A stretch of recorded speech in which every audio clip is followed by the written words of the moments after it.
Place the spools in the corresponding position. Now we'll demonstrate how to thread needle 1. Pass the thread through these holes.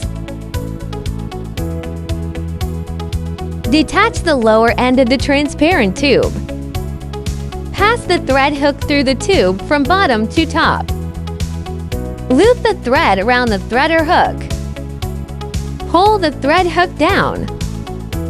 Reattach the transparent tube. Put the thread under the tension spring plate.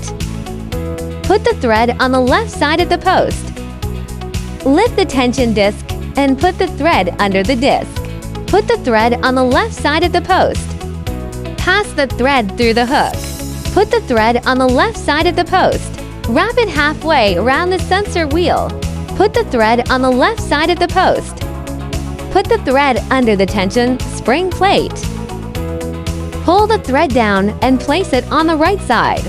Then bring it back up from the left side. Note, as you pull upward here, you should feel the spring tension. Pass the thread through the hole of the take-up lever from right to left.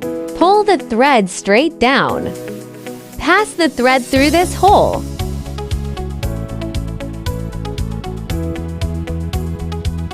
Loop the thread into the hook. Pass the thread through the needle eye from front to back.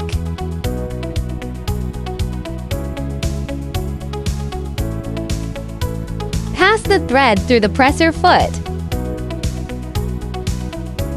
Pull the thread up and tuck it into the thread holder.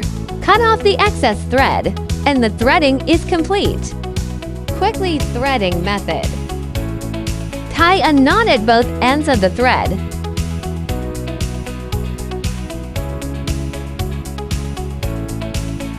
Just pull the thread down slowly.